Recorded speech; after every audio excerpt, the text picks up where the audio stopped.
Good morning, friends. Hey, welcome. I'm Michael Johnson. I'm going to be your host today for healing your body and your mind and your spirit.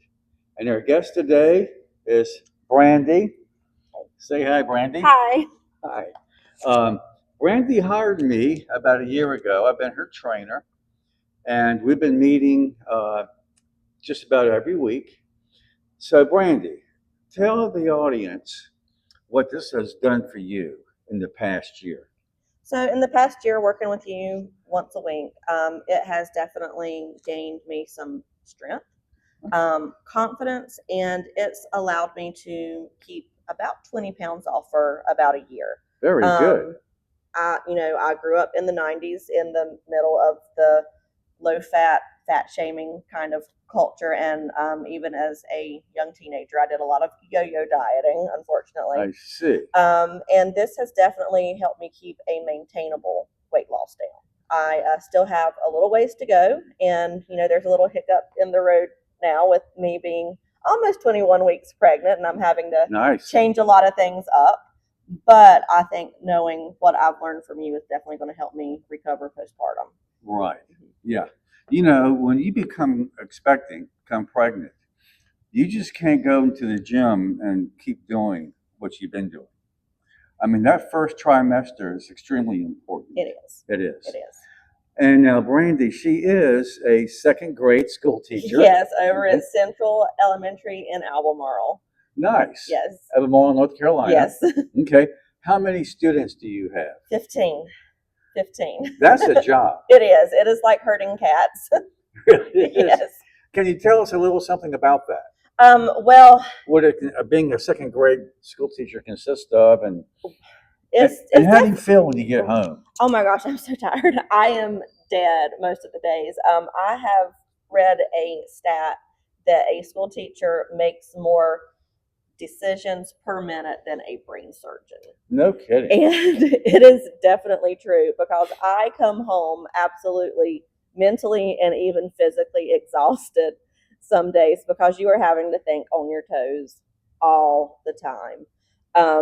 There is a lot to cover in a day. There are certain boxes that you have to check off from a district point of view, state and federal. Like, they have to have a certain number of minutes per day of reading, a certain number of minutes per day for math, and then you have the whole behavioral aspect now. I mean, kids definitely aren't the same that. Right. Can you elaborate on that a little bit? Well, yeah, I mean, there was definitely a big shift after COVID. Now, I've only been a school teacher going on 2 years now. That was a career change that I made. But there is such a impact now on kids, like being on the internet. There's just a generation of parents that aren't necessarily as involved. I mean, I'm very blessed to have a bunch of great parents that are very able to help out and willing to. But there's a lot of students that deal with things at home that honestly kids shouldn't have to deal with. There's poverty issues, there's custody issues, there's a lot of things that kids come to school carrying on their chest that a child shouldn't have to deal with. In your opinion, do you think this is going on in every elementary school? Oh my gosh, absolutely. Really? Absolutely, yeah. That's a shame. Yeah, it is. That's a shame. Now, I mean, granted, like I say, like, I have a great group of kids this year, and they give me a lot of hope that there is hope for the future, for sure. Right. Yeah. Good. Very good. Okay, so now tell us about what a day is like in the classroom, and then we're going to start talking about health again. Okay. So I get up, gosh, depending on how able I mean, getting up pregnant is a whole different ballgame. I wake up around 6 each morning, and then I am in the classroom by 6:55. I thankfully only live like 2 minutes away from school, but the kids start coming in almost immediately. They eat their breakfast in the classroom. Then we, about 7:30, start going into morning announcements. We do our phonics lesson. Then we go into benchmark, which is our reading curriculum, do a quick bathroom break, come back and do stations, which is also the time that I do my small group time. I can imagine. Right. And then we go right into math, and then we do math stations after that. Then we go to lunch. I drop the kids off at their special activity after that, do a little recess, and then we pack up and go home. Oh, wait, and we also have to do intervention time, which is targeted instruction for kids that might need a little extra help. I see. So we are going all the time, and in the middle of that, we get like a whole 40-minute break for teacher planning, and we don't really get a lunch break because we have to eat lunch with the kids. Only thing I can say is you must be exhausted I am. by the time you get home. I am. And it seems to me, with you being expecting, it's going to get worse. Yes, that first trimester was absolutely horrible. I would come home and sit down on the couch and just immediately fall asleep. Yeah. It's not as bad the second trimester, but with only having, let's see, 2.5 days left, I am counting down the days. Right. Yes, I am ready for a break. I have to say, Brandy is in the gym at 9 o'clock, training just about every Saturday morning. And I'd much rather be in bed, but I show up. Yeah, she shows up. Okay. Now, let's talk about your training that you've had in the last year. Yeah. Tell them what you've done. Well, I started out not being able to lift anything. Gosh, I was deadlifting daggum close to 200 pounds at one point, and then I found out I was pregnant. And that had to stop. Right. Yeah. It was, in fact, you found out you were expecting right after a real big leg day. Yes. Yes. Because this was not a planned pregnancy, but it was definitely a wanted pregnancy. But yeah, I've really realized a lot about how strong I am. Right. I came to Michael not having any upper body strength whatsoever, and now I'm very proud to say that I actually have Very some. good.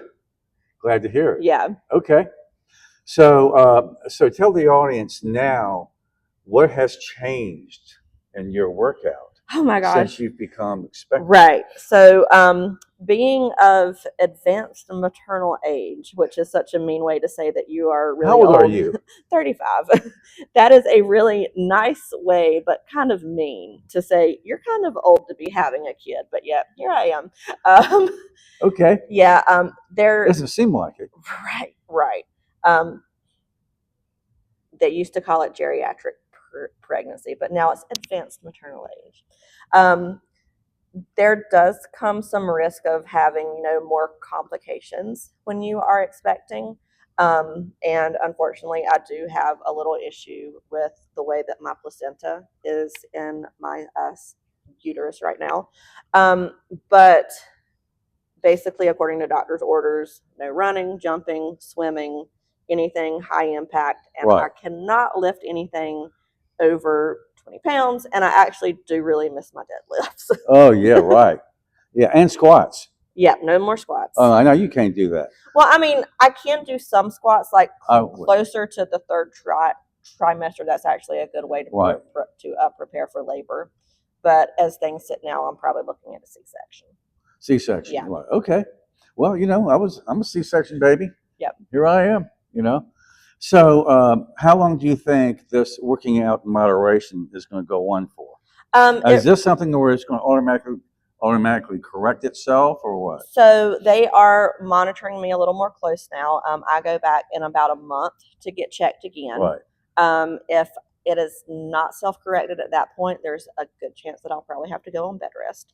Okay. Yeah. Does that mean you won't be teaching or you'll still be teaching? Well, it depends on what kind of accommodations they'll give me at school. And that will also be about, that'll be in June. So towards the end of July is when I'll have to go back and set my classroom back up again. Right. That would limit how much I can do as far as lifting and moving desk around. And, hopefully I can get somebody to come help me out if I'm able to be there. Right. Understand. Yeah. I actually had a teacher in high school that was on bed rest, and she came to school in a wheelchair each day and just sat and talked. Oh my goodness. Okay. Yeah, but I don't know how that will work with second graders because they're everywhere. Are you going to be able to handle this?